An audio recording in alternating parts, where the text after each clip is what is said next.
Hello, everybody. Welcome to Planet Holistic. I'm your host, Todd Schaefer. With me, as always, is Jared Schaefer. And today we have a wonderful guest from the beautiful mountains of the Denver, Colorado area. I'd like to welcome the wonderful, enthusiastic, charming Cindy Kaufman. Very charming. Cindy, welcome to the podcast. How are you today? Oh, thank you so much. I'm doing very well today. I'm thrilled to be with you guys today. Before Cindy became a solo, I did some editing and corresponding with her, and she is just so full of positive energy. She really is.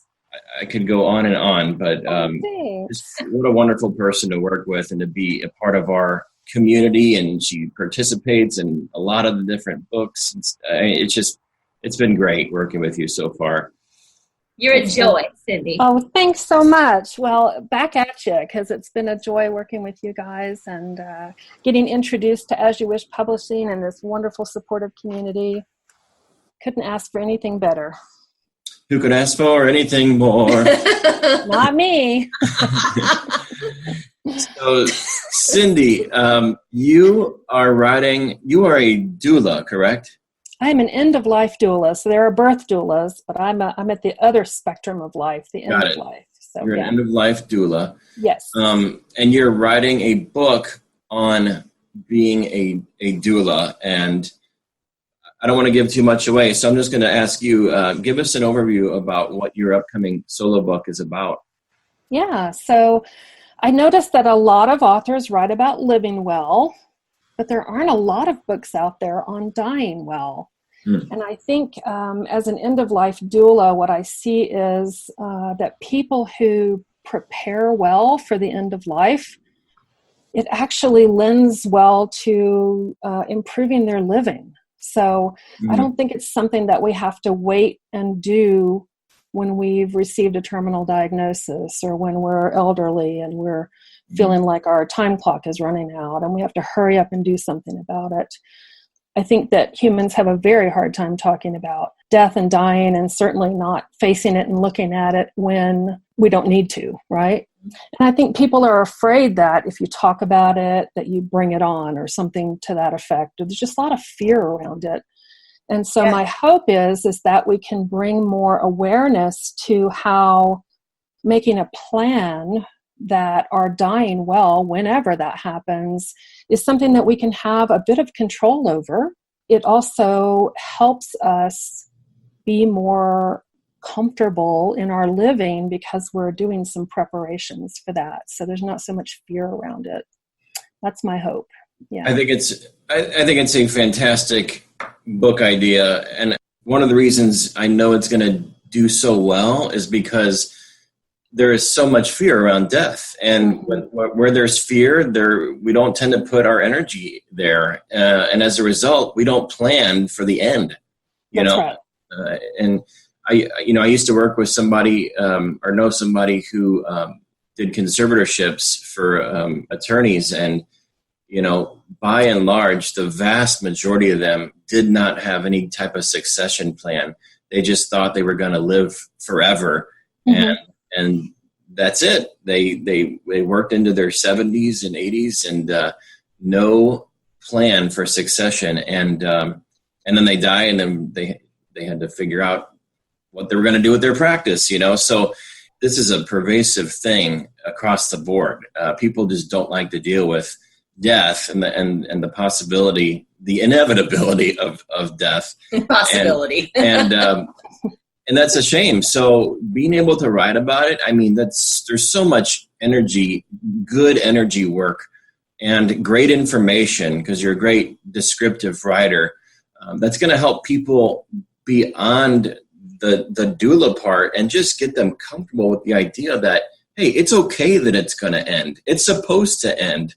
And you can do it gracefully instead of having to fear it until the very end. And that's one thing I love in particular about your upcoming book. Well, and I'd really love to change the narrative that death is bad, that dying is bad. Yeah. It is this natural transition, and it can look so much like birthing, which is why the term doula which actually comes from the Greek word, which means like to serve. Mm-hmm. And so a birth doula is typically, it's almost always a woman who's serving a woman through her time of birth and even postpartum in many cases. But the process of birthing is so similar to the process of death. If you've ever been with someone at the end of their life, we can labor death very much like we labor birth. Mm-hmm. And so it can be this really sacred transition and this really beautiful physical and emotional and spiritual time, just like we experience when we think about bringing new life into this world. It's transitioning life out of this world into whatever that person believes comes next, if anything. Like everyone has their own views about what happens next, or maybe they don't, and maybe they're questioning, and maybe that's something an end-of-life doula can help someone bring peace to in those final days and things like that. The conversations around the last days of life typically are very deep and very thoughtful, mm-hmm. Spiritually and emotionally, and people want to fix relationships that maybe they haven't been able to fix in forever, and they want a peaceful death, and so they want forgiveness. They want to ask for forgiveness, or they want to offer forgiveness, and so there's this beautiful time of doing that kind of work. So whatever is lending itself to an unpeaceful time, end-of-life doulas like to bring some closure to that, if possible. It's not always possible, but right. but we like to try to help do that. So, and also just to help people set the space for, when you're facing the end of your life, so much of that time is beyond your control, right? You can't control the fact that you are dying, and maybe you can't control when that's going to happen. And so there's this loss of power that happens, and people feel very powerless. And so I really like to try to help people find empowerment in that time. And ways to do that is, let's decide how you want your space to be in your final days and hours. And this is something young people can write down, right? Because we never know when that's coming. You don't have to be 80 to be doing this, or, terminally ill. But to just say, I want to die at home, and I want my dog in the bed with me, and I want my family there, and I want this particular music playing, and I want my favorite lavender essential oil in the room, and, and that helps bring some empowerment to a place that feels very powerless. So it's really beautiful work, and I don't think I think we can impart that to a larger audience with a book. That's a really beautiful. Yeah. I've never even thought about this whatsoever. I've had people die around me. I've had death around me and things like that since I was young. But just thinking about this as a consideration, I want to cry right now because of how. You always make me cry when I start talking to you. I swear to God, you're amazing woman. Just that honoring and that and that love. I have such a hard time asking for help. If I'm ever in that situation where I'm in that end of life, just asking for help would be just the most difficult thing that I could ever do. Right. But if we lose the function of our physical body and our mental faculties, and to know somebody is there from the beginning. And to know that you've already made your wishes known, right? Yeah, so it's like we plan our wills, right, to deal with our estates. And many people have living wills to say that they don't want to be held on life support. And these are legally honored documents, right? You have to remove someone from life support if their living will states they don't want that. Why shouldn't we also have this dying well plan that we have laid out for our loved ones and our caretakers to follow if we're not able to speak that for ourselves, because we still should have that. Yes. Beautiful. And so to me, that becomes that next document that should be included in our plans for the end of life. So hopefully that will become a standard that we make this plan. Yeah.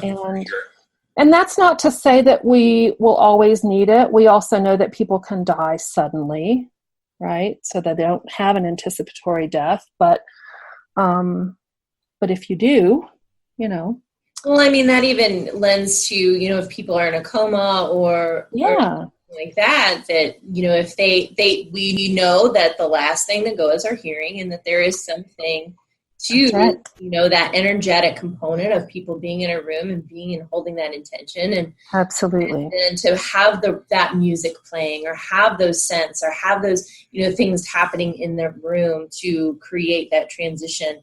I can see that even being something helpful for those people who are being taken off of life support. Sure. So that's and even to say what you want done with your body.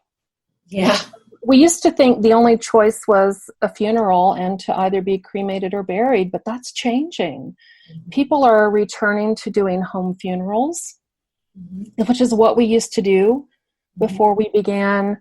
I don't know if many people know a funeral. Yeah. The reason that we embalm people is because in World War I, people wanted their loved ones returned from war so they could be buried at home. Mm-hmm. So they went out into the field and started embalming the bodies to preserve them so they could get them home. And then the funeral industry opened up, and this became the way we do it. And more people are becoming more environmentally friendly, and they want to do something that's better for the earth than putting the chemicals in the earth. And I've always wanted to be a tree. I mean, that's a possibility. You can, you can be now included with a tree. And so there's a lot of options now that weren't available before. And if you've never expressed this to anyone, then your loved ones are left trying to figure out what they think you'd want to have done. Well, I think this book is going to be absolutely unbelievably phenomenal. It's going to change hearts and minds for sure. Just having this conversation with you made me come to several realizations. So I just really am grateful for you for that. And so if people want to get in touch with you to help them with this process, how do they get in touch with you, Cindy? So my website for my doula business is HeartSpeak, the number 2, the letter U, heartspeak2u.com.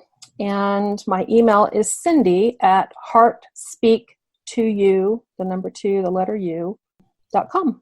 And the last question to wrap up here, what advice can you give to potential solo authors, people who are thinking about maybe writing a book, but they haven't quite pulled the trigger yet? Well, let's see. I have to say my first recommendation to anyone is to contact As You Wish Publishing. We love you, Cindy. Because you guys are making writers of people who've dreamed of being writers, and you're making published authors of people who've dreamed of being a published author.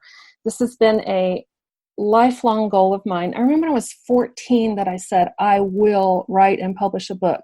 Now I'm in my 50s. See, it doesn't matter how long it takes to get there, but you have to get with As You Wish Publishing, which will open up the avenues. I mean, I just can't say enough at how grateful I am that you guys have become a part of my community and that you've allowed me into your community. And this is going to happen for me with you guys by my side. So I'm so thrilled for that opportunity. Thank you so much, Thank Cindy. you, Cindy. It's been a joy to have you and in the community and on this podcast. And I'm definitely looking forward to your finished book. And I advise everybody to read it because it's something that applies to everybody. And I'm just excited about the dignity that you're bringing to death, helping people to just consider it.